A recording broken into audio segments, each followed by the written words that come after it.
Hi everyone, welcome back to another episode of the Infinity Think Tank podcast series, where we explore journeys, insights, and challenges that shape the future of finance, leadership, and transformation in the digital era.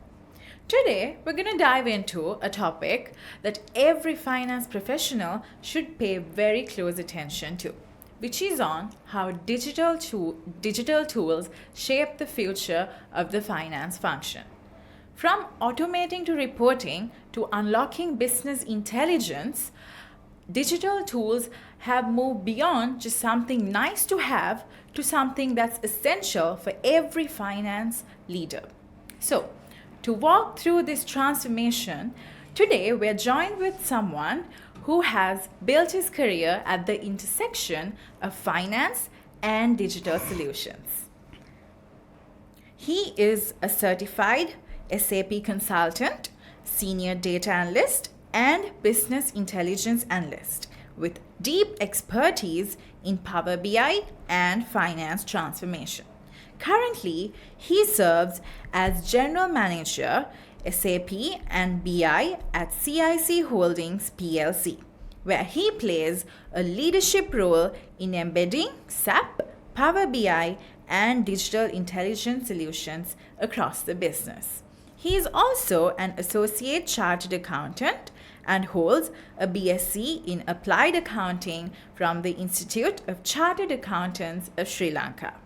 Beyond finance, he has extensive experience in SAP modules, particularly in large-scale implementations of latest SAP system updates. He brings a unique perspective combining the rigor of a chartered accountant with the innovation of a digital transformation leader. So it's my pleasure to welcome Mr. Ajith Madduma for today's conversation. Hi, Jisa. Thank you. Thank you for giving a nice introduction. I would like, actually, it is my pleasure to be here today. And at the same time, I would like to take this moment to thanks Infinity Learning Space team be here this evening today. Yeah. We're very excited to have you, Mr. Ajith, and looking forward for the conversation.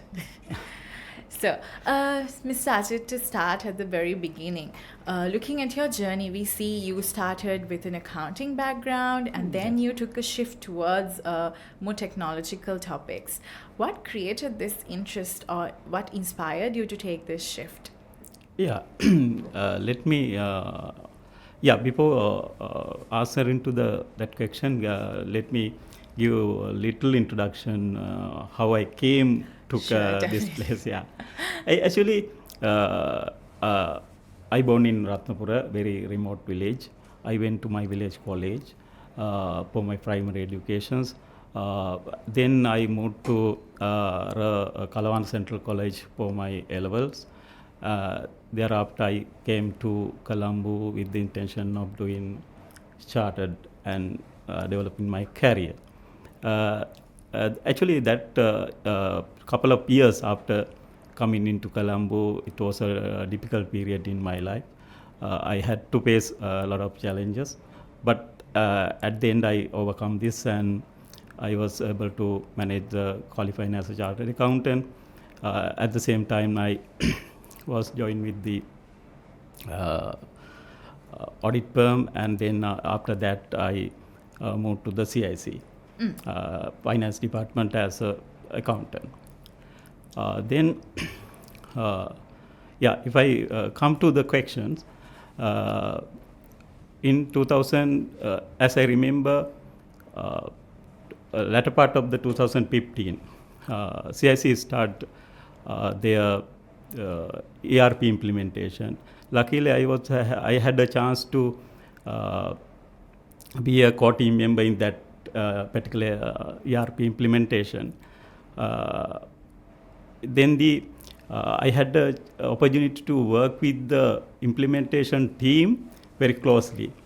Then I realized until such time how we did the finance activities in the finance department, and how we can automate them using the technology. Yeah. When I work in with the implementation team, that I realized at that time I realized if we can combine the expertise in the finance and the technology, we can solve the business problem more efficiently and add greater value to the business to data driven insight. Yeah, that I realized. Then I had a just after the uh, ERP implementation, the ERP implementation went to the back. Okay. Then management had the need how we can maintain the and how we can pace to the future rollout and the new implementation across the group. So they, in that case, they decided to build an internal team. Uh, uh, in that, I had an invitation to join. If I like to join with the IT, that invitation was there. It was a very crucial decision from my side because just after qualifying as a chartered accountant, why I'm going to change my career as a totally different field without having any single qualifications. So anyhow, after a couple of discussion with the friends and the superiors, with the intention, with the interest of the digital matters, I decided to move to the IT department. It was a challenge, but I took that challenge. Then I totally allocate to learn the ERP and BI tools. After a couple of years, I qualified as a certified ERP consultant. Then I did Microsoft Analytic Engineering certification as well. During working in the IT department, I realized the finance expertise and the background that provide me strong background, especially in analytical thinking, attention to detail, understanding the business processes, and that help identifying the areas where digital tools can automate the task and improve the efficiency and embrace the better decision making. That combination of finance and technological skill bring more effective project management, and especially when I communicating with the stakeholders, especially during the digital transformation initiative, it helped a lot from my side. Yes, that's very inspiring, Mr. Ajith, from humble beginnings to taking such a risk with changing your entire career aspect, and then like you shared how the whole finance background also helped with your role in terms of technology. It's actually very inspiring. So moving on, with these digital tools coming into play in the current world, how do you suggest someone who's upcoming and who's trying to build a career in finance, what sort of skills do they need to nurture in order to become good at it, good at the job, and right now with the current trend? Yeah, especially when come to future finance professionals, I think they need to they have to play role beyond the number crunching. They have to, I think they have to play more strategic roles. In that case, as I believe, it is better to have a good data literacy. Data literacy in the mean data interpretation, analyzing the data using the modern tool like Power BI, Tableau, and especially data processing in integrated environment, something like ERP. That's one of the important area. And the other thing is the technological proficiency. in that case, familiarity with the digital platform, automation, analytics, also one of the important area. And the other thing is business intelligence. In simply, business intelligence means converting the data into actionable insight using the scientific method. That also very one of the key element. And the other thing is adaptability. We know today's technological landscape and the even our business environment changing rapidly. So in that case, willingness to learn and be open-minded, those are very important. Finally, I would like to mention the communication and the storytelling. In that case, a finance profession, I think a finance professional should be able to convert the complicated data into clear, actionable business recommendations. I think those are the things future finance professionals should focus on. Amazing. I think that you touched upon some key skills that would help our listeners understand and identify and build in themselves to advance in their career. If let's say someone who is working as a finance professional and he comes across this tool, Power BI, which is very common nowadays, and Yes. wants to use this to enhance his day-to-day operations or in any type of project, can you walk us through some of the initial steps that he can take to use this tool? Yeah, it is an important question. When come to implementing a BI project, not even in a finance department, it might be even other functional areas as well, something like supply chain management, sales process, HR. It is, I think initially it is better to clearly define the objectives. What are the business problems that we are going to answer in the using the BI? That's one of the key important area that at the initiation that they should realize. And the other thing is cross-functional collaboration. I would say finance department itself, it would difficult to implement in a BI solution. So in that case, it is finance department should need to collaborate with the IT department and identify the requirements and structure the solution. That's also one of the key area. And the other thing is data assessment. Sometimes our data might not be ready to implement, ready to consume in a BI environment. If we can validate the data and assess the readiness to use in a BI environment, I think that is also one of the important area. In addition to that, selecting the appropriate tools. It is actually based on the problem that we are going to solve and the volume of the BI solution that we are going to implement. If we are going to handle the big data kind of things, sometimes Power BI itself might not be enough. We have to subscribe some data warehousing solution, ETL tools, and the data visualization tool.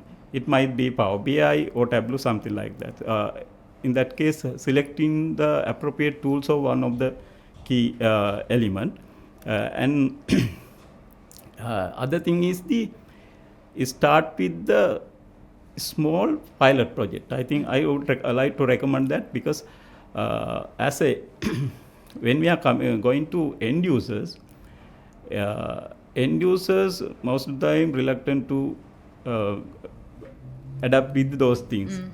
So yeah, definitely. And in that case, it is better to choose a small project with less effort and a shorter period. That would help to realize the values and the benefit that coming through the implementing the BI kind of things. And the other thing is the continuous iteration and scale up.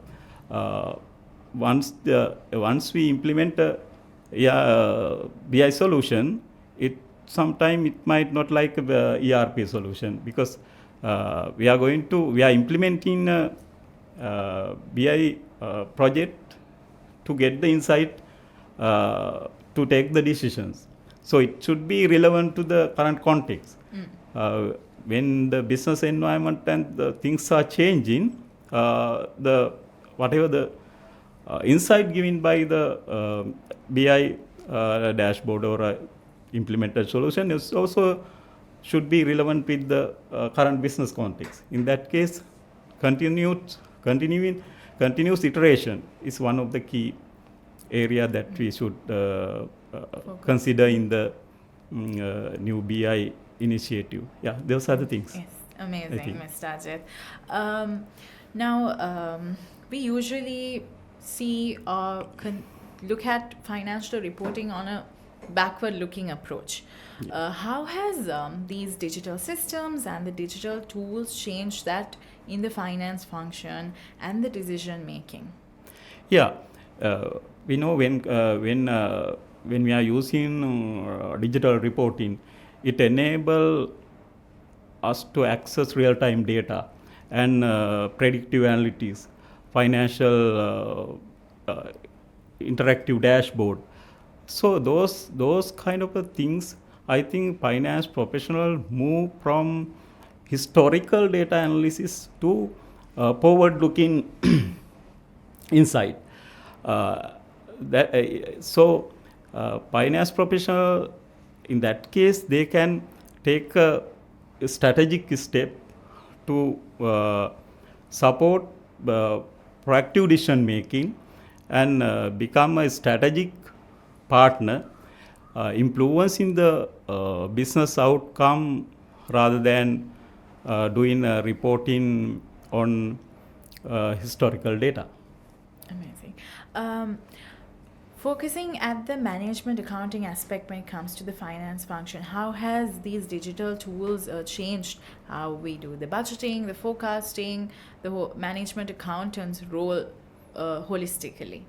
Yeah, as we discussed, when we are using digital tools, it automate data collection, data processing, and it enable scenario-based modeling and the dynamic interactive dashboards.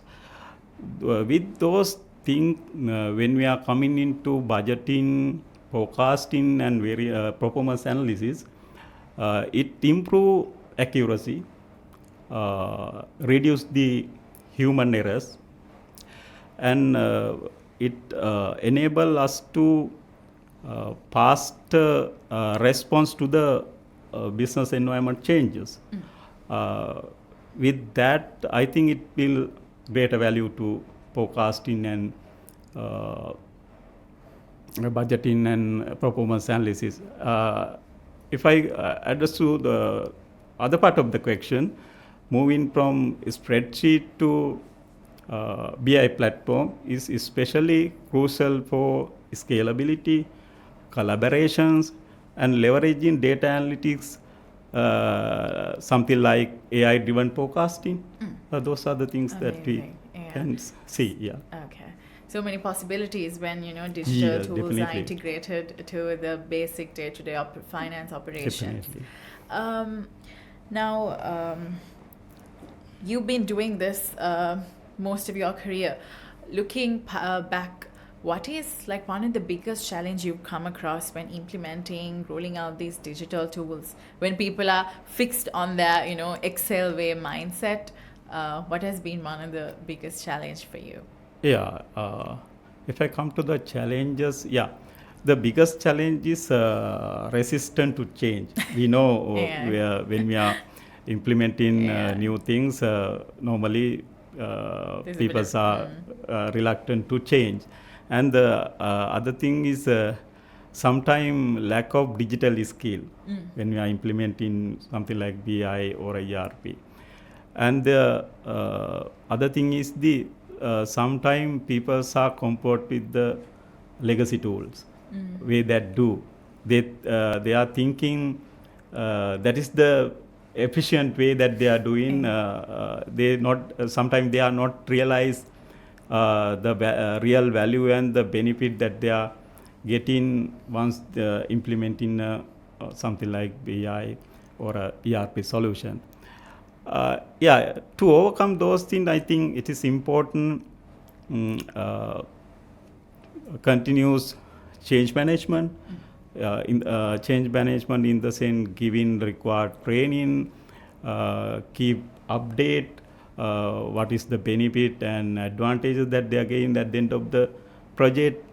And the other thing is the getting the support from the leadership. I think that is one of the important thing. If the in that case we need to keep better communication with the throughout the project, especially with the leaders, to get the support from the leaders. And in addition to that, I would like to mention we can take this kind of initiatives.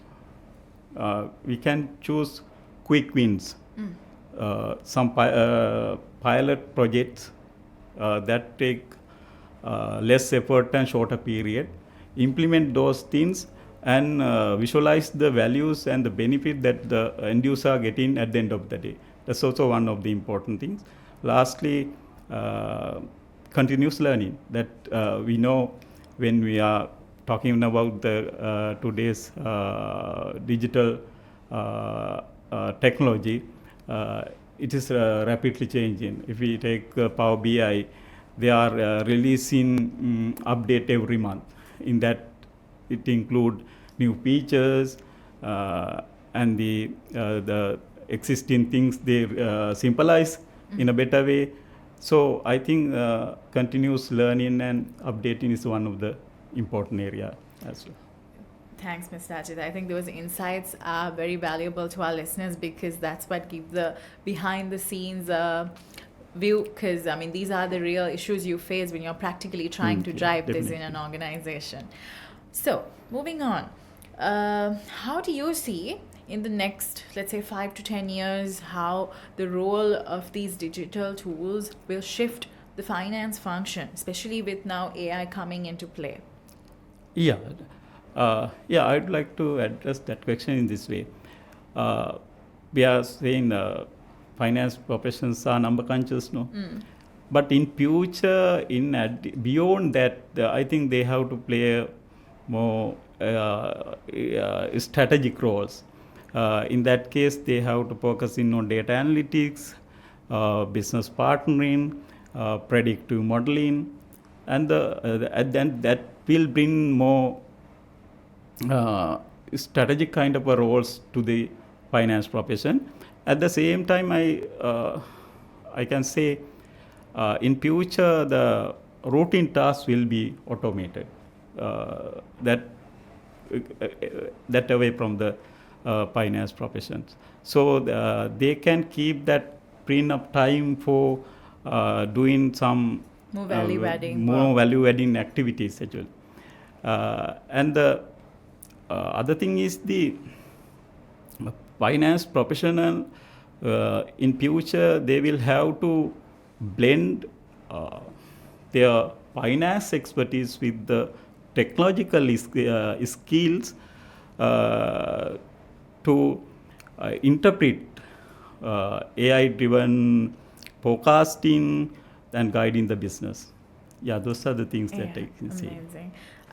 I guess we'll, as finance professionals, will have to move away from that mainstream job role and adapt into these new skills and new trends that are upcoming in the world. They have to spend more time learning the digital matters and continuous update, I think. Yes. So with that, we've sort of come to the end of our conversation. But before we end, what is one advice that you would like to share with an upcoming finance professional who is trying to build his career and realize his true potential to enhance and go the extra mile in the future? Yeah, if I summarize to what I can say to the young finance professionals, I think they have to invest more time and continuous learning on digital tools, digital platforms, and I think that is important in building cross-functional skill, how to blend finance expertise with the technology, and it is better to focus on learning from leaders. We can see, if we see the business environment, we can see some leaders, they have navigated digital transformation successfully. I think we can learn a lot. Even I have also learned a lot of things from the such kind of leaders. And the other thing is adaptability. We know today's technological landscape and the business environment is changing rapidly. So in that case, willingness to learn new things and be open-minded, those kind of skill, I think improving those kind of skill will be definite advantage. Finally, I would like to mention whatever the things that we are learn, we should be able to focus on business impact.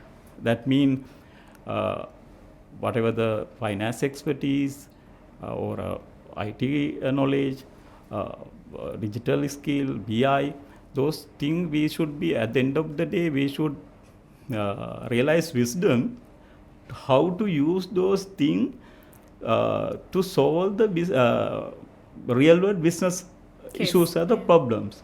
I think that's ultimately this is a very important part future young professionals should be focused.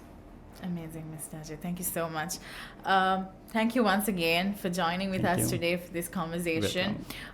Your journey, your insights have truly helped us understand that digital transformation is just beyond some visually attractive dashboard, but rather unlocking business intelligence, driving efficiency, and becoming true business partners. Thank you, Jisa. Thank you very much. To our listeners, we hope Mr. Ajith's journey inspired y'all from how he started as a finance professional to becoming digital leadership. We hope his story inspired you to nurture the right skills and realize your potential in digital transformation. So until then, keep learning, keep leading with a purpose.